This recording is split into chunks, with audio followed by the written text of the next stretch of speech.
Namaste. Welcome to my channel, the UPSC game. These are the important contents which we are going to cover today, so stay focused. Hi everyone, my name is Vijay. Here I am with another interesting news. Today we are going to discuss the in-process changes to two key nuclear laws. That is, the government has started the background work to change the two key nuclear laws. Right? Before delving into the topic, we shall see its relevance with the UPSC. That is, it comes under GS2 government policy, right? And under the government policy, the PYQs related are like Pura, we have already discussed it in the first video, right? And LPG reforms, structural or any government interventions, right? So such changes by the government are very much important for UPSC, right? Well, here the two key nuclear laws in India which we are going to discuss are one, Atomic Energy Act, that is 1962, right?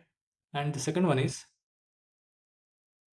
Civil Liabilities Nuclear Damages Act, which came into force in 2010. These two nuclear acts are under the process of change. So let's delve into the news, right? Before getting into the news, what is the relevance of the topic with respect to UPSC? These two are the UPSC mains questions. UPSC CSC mains questions. Read them. I shall also read them for you. With growing energy needs, should India keep on expanding its nuclear energy program? One keyword is nuclear energy program, right? Discuss the facts and fears associated with the nuclear energy, right?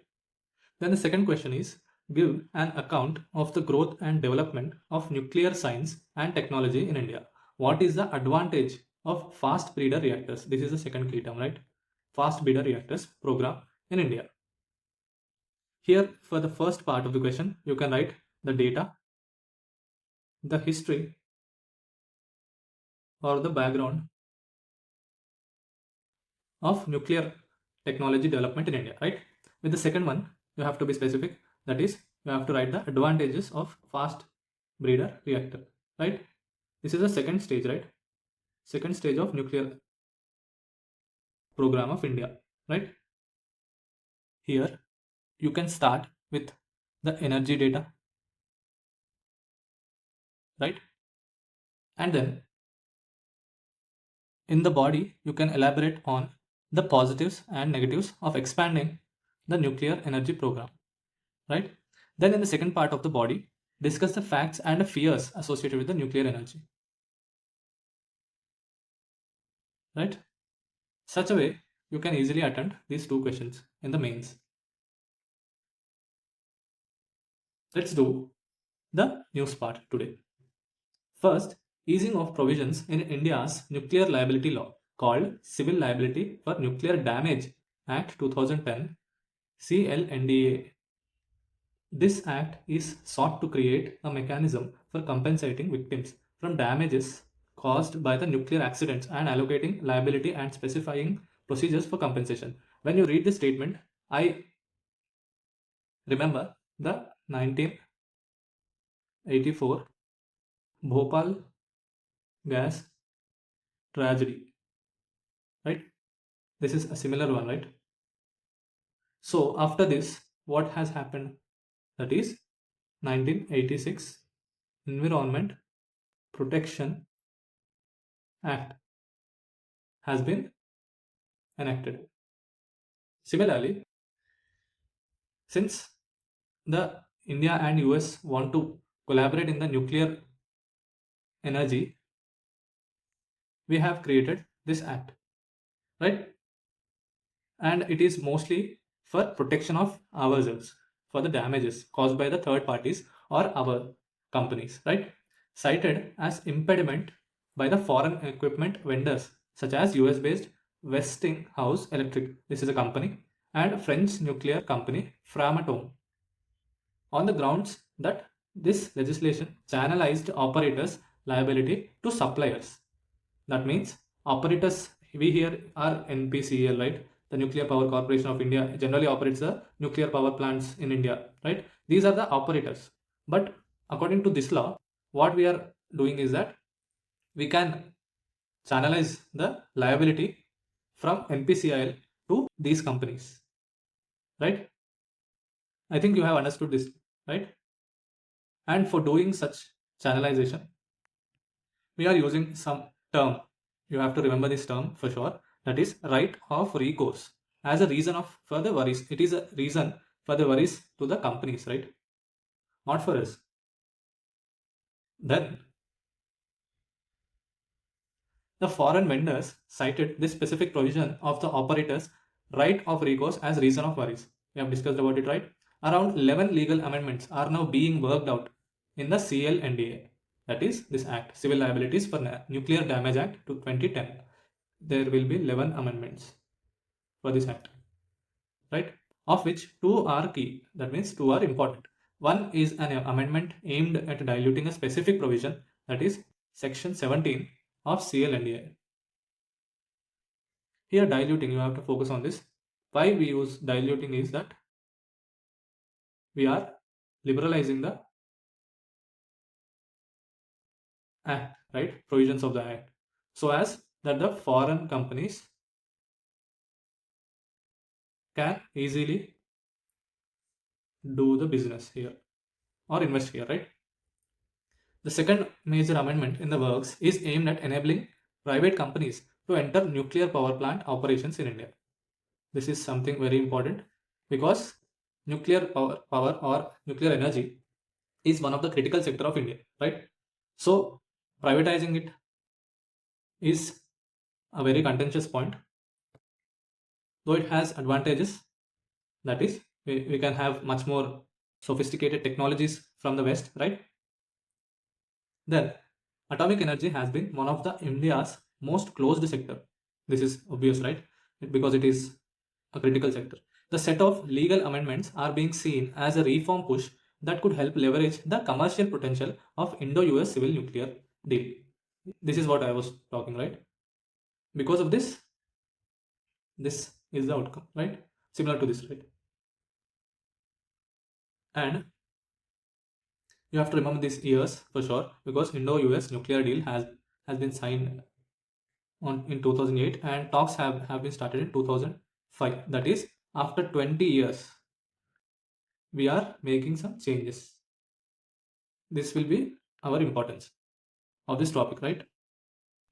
Then the second legislation which we have talked about, the Atomic Energy Act 1962, to enable private companies, here also the same, and possibly even foreign players at later stage to enter nuclear generation as operators. Right now, as we have seen, NPCIL is the only operator of nuclear energy in India, right? Which is currently restricted to only state-owned companies, that is NPCIL or NTPC, right? The government has committed explicit assurance to this effect made in the Union Budget 2025 and 26. It is saying that it is also mentioned in the Government Budget 2025-26, right? Then the Section 17, which we have talked about in CLNDA, the operator of the nuclear installation, after paying the compensation of nuclear damage, shall have the right to recourse. This is the word we have seen, right? It is important. Where such right is expressly provided for in contract in writing. The nuclear incident has resulted as a consequence of an act of supplier or his employee, which includes supply of equipment or material with patent or latent defects or substandard services. The nuclear incident has resulted from the act of commission or omission, remember these terms, of an individual done with the intent to cause nuclear damage. When these two happens and is provided in the contract also, then after paying the compensation, the operator will have some rights. That is the act, right?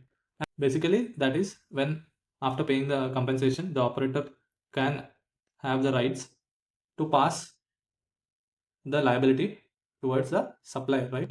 Here is the supplier term. You can refer it right now, the nuclear incident has resulted as a consequence of act of supplier of or his employee. That means it is basically when you say use the term supplier, it is very broad, right? Too broad in scope.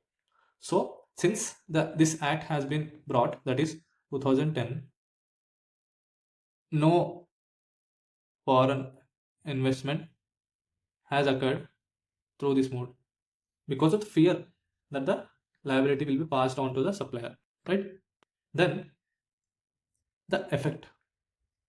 Amendments in the CLNDA effectively brings India's nuclear liability legislative framework in line with the provisions of 1997 Convention of Supplementary Compensation for Nuclear Damage, CSC. CSC is a convention, international convention,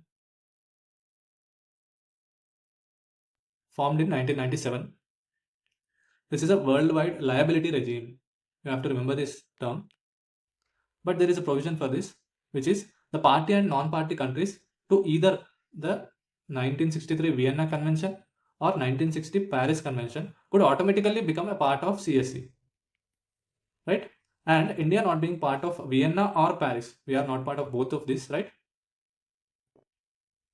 Signed the CSC on October 29, 2010 on the basis of its national law, namely the CLNDA, which we have discussed, right? And ratified it on the February 2016, thereby becoming state party to CS.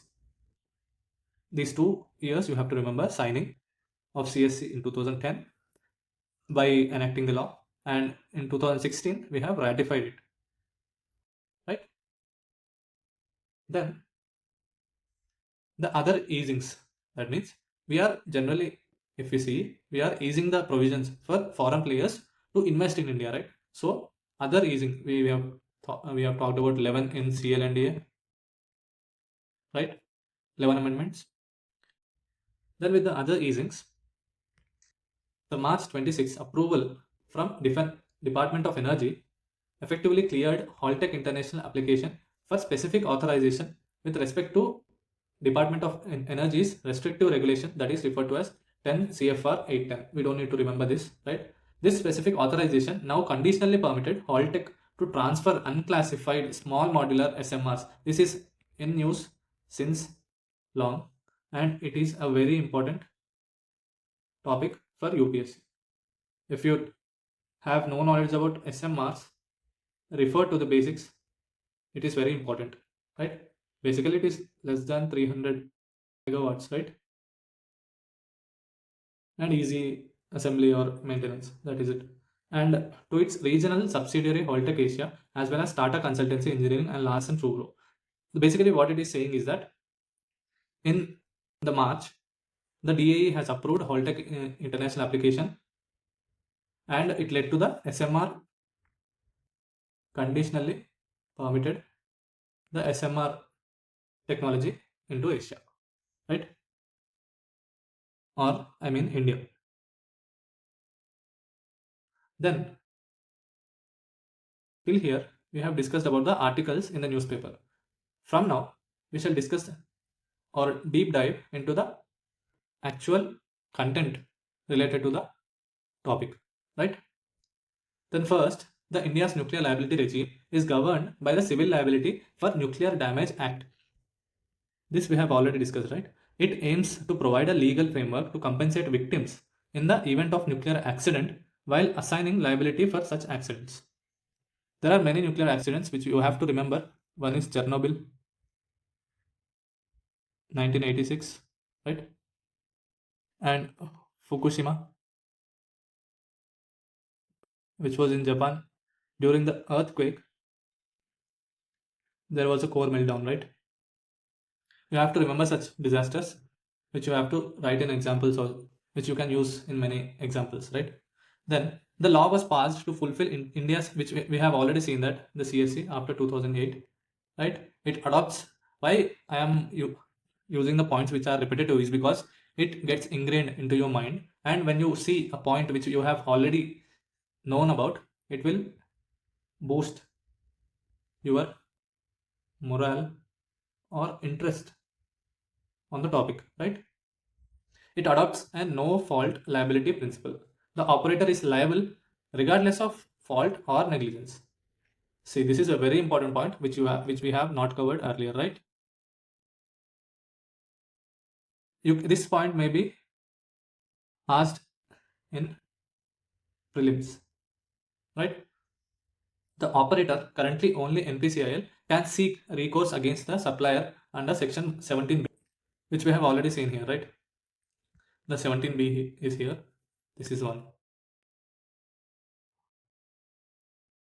Then, unlike the global norms that favor supplier immunity, CLNDA allows holding foreign suppliers liable. They are just saying that internationally this is not the convention, but we hold the foreign suppliers liable here. This is seen as a deterrent for foreign investment, which we have discussed, right? Recent debates in 2024-25 have focused on amending this law to align with the global norms and boost nuclear power development, right? India's goal of 22 gigawatt, right? The 500 gigawatt is one of the target of renewable energies, right? And 22 gigawatt of nuclear energy capacity by 2031 is one of its target from 7 gigawatts in 2024, which is a good improvement if it is achieved, right? And depends on more foreign participation and private sector confidence. These legal reforms are seen as critical for India's energy security and climate goals, net zero by 2070. This is India's commitment in UNFCCC, right? Given nuclear energy's low carbon nature. This is a generalistic point, right? Then the key features of CLNDA establishes liability, compensation, recourse mechanisms in case of nuclear damage. Operator's liability, maximum liability capped at 1500 crore. This is important, right? This can be asked in prelims. They will just change this 1 or this 5, right? They will just give you 15,000, or they will just add 11,500, or they can do it as 1,000, right? Then the union government liable beyond this up to 300 million SDRs as per CS. And focus on this word, the beyond. Liable beyond this, right? Ensuring additional compensation. No fault liability. This we have discussed, right? Then right to recourse. This is important and we have discussed it. The 17B, operator can seek a recourse from supplier if the contract provides for it or damage is caused by supplier's intent or negligence, right? Then claims period. Victims can claim compensation within 10 years of the accident. This is an important point for prelims, right? Within 10 years, right? Then the nuclear damage fund, the government to establish fund to pay liabilities. Exclusivity, only government owned operators, NPCIL, are allowed to operate nuclear. This will be changed right now, right? Then the act was seen as compromise between India's sovereign interest in protecting citizens and foreign supplier expectations of liability immunity, right? Then why was CLNDA cited as impediment by foreign equipment vendors? If I ask you the same question right now, from the matter which we have discussed, let me know in the comment section. I would say the 17B, right? And no actual mistake also they have to pay, right? Now, did you understand? There are many points which we have to see. The foreign vendors, example, Westinghouse or Aviva. Westinghouse we have seen it is a USA, right? Cited section 17B as major deterrent. It allowed recourse against suppliers, which we have seen the 17B, right? Then global suppliers typically indemnity clauses and limited liability as US and Price Anderson Act or France's nuclear framework. These two are they are just citing them as examples, right? Then suppliers fear protracted litigation, financial exposure, and insurance unavailability in India. This is a new point, right? You have to focus such points. Unique points are to be focused. if you have to write a unique answer, right? Then, for instance, the French EDF in 2023 sought clarity and government indemnity before proceeding with the Jaitapur project. And the US supplier Westinghouse has stalled nuclear deals pending legal. India's insistence on supplier accountability post Bhopal gas tragedy is viewed as noble but commercially restrictive. Well, you can use the psychological effect of Bhopal gas tragedy, right? That is 1984. Then, what kind of impediments did CLNDA cause? We are just doing the same. You have to not think that what kind of impediments did CLNDA cause. It is repetitive, but remember, repetition is the key to imbibe the same information into your mind. Section 17b. This is the third time you have been listening, and next time when I ask you in another video, you have to answer, right? The legal and financial risks. These are the pointer headings. You have to write all these in exam if asked, right? Section 17b introduces uncapped risk for suppliers exposing them to claims, deterring FDI and insurance coverage. Delay in projects. This is a general point, but in general, we generally miss this point in the exam because it is very common to write this, but you have to write it. No reactor project under 2008 Indo-US nuclear deal has materialized as of mid-2025. This is the reason, right? Insurance problems, we have discussed about it, right? Global insurers' reluctance to offer supplier side nuclear risk cover due to India's unique recourse provisions, right? That is 17b. Policy gridlocks. NPCIL has signed multiple memorandums. Example, Rosatom, recently I have discussed, right? And GE Hitachi, but progress remains stalled. Contractual ambiguity.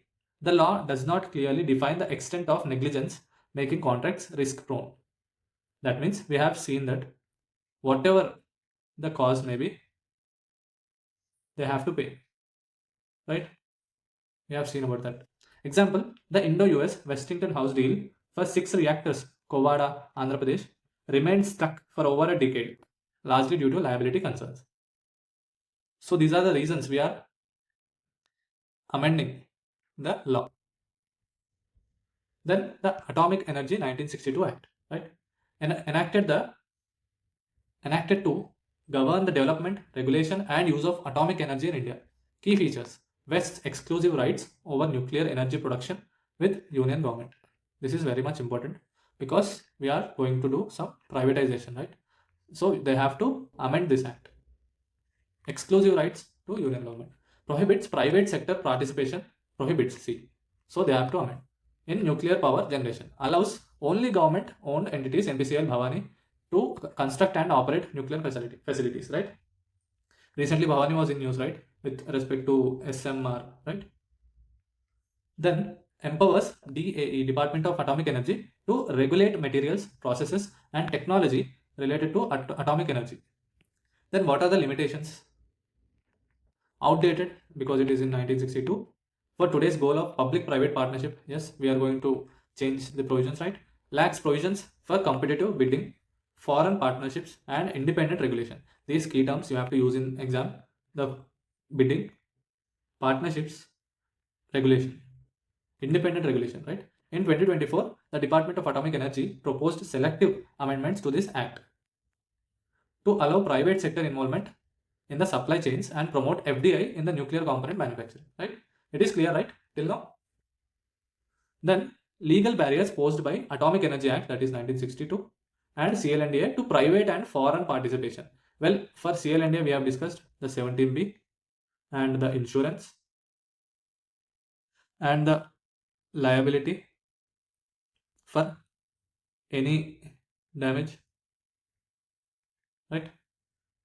And with respect to atomic energy, we have seen legal barriers. What are the legal barriers? That is, only government can do it, and there is no bidding, and there is no foreign participation. These are the terms you have to use, right? Then legal barriers we can just revise here, right? Atomic Energy Act 1962 restricts ownership, operation, these two terms, right, of nuclear plants to the central government, excludes private companies from generation of nuclear power even as suppliers or joint venture partners. These are also prohibited, right? CLNDA 2010 Act, Section 17B we have discussed, permits operator to claim damages from suppliers, unlike global practices, creates chilling effect, that is the fear, right,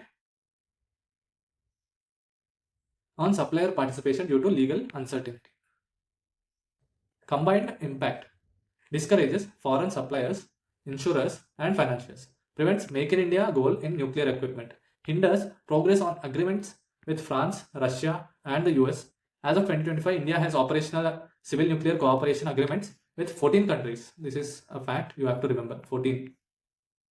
But only Russia's Kundankulam reactors have materialized because we are a friendly country with Russia, so they don't fear much about the possibilities of legal hurdles, right? Then, what do you understand by capping supplier liability under CLNDA? We have discussed it, right? We have capped it for 1500 crore. You have here, we have discussed it, right? The capping supplier liability means setting a fixed financial limit on amount suppliers can be held liable for the case of a nuclear incident. It seeks to remove ambiguity from the section 17B, which currently does not cap the quantum of recourse, leaves interpretation open to courts, raising suppliers' anxiety. See, this can also be written in the answer. That is, there is no fixed term. It is decided by courts. International norms. Under CSC, liability rests solely with the operator. Suppliers globally enjoy indemnification and immunity. That is, they are not liable, right? India's possible reforms. Introduce a monetary cap on recourse. We have discussed, right? Then allow suppliers liability only under certain contractual conditions, not open-ended. Because this is a balancing act, right? We will not loosen the string or we will not tight it. We will just make it somewhat easier, right? In 2016, India launched the Indian Nuclear Insurance Pool, INIP. Remember this one? It is very important. To insure operator liability. Insurance. This is about insurance, right? Indian Nuclear Insurance Pool. But it did not fully address suppliers' concerns. A liability cap would bridge the gap. This could be the solution for this. Effectiveness, right? Then, how amendments may revive Indo-US civil nuclear dialogue and broader trade. The strategic reboot. Amending CLNDA and Atomic Energy Act would enable stalled projects like Westinghouse reactors, Kovada, Andhra Pradesh. We have discussed it, right? For a decade, that is 10 years, it is in halt. To move forward, it would fulfill long pending commitments under 2008 Indo-US civil nuclear deals, right? Diplomatic leverage. US and France have linked civil nuclear progress to wider strategic and trade ties. Resolving liability issues would build trust, enabling cooperation in high-tech areas, AI defense and semiconductor. Commercial benefits. Diplomatic and strategic we have completed, right? Then commercial benefits. Greater FDI, insurance participation, and ease of doing business. Boost of India's domestic manufacturing under Make in India and nuclear export ambitions.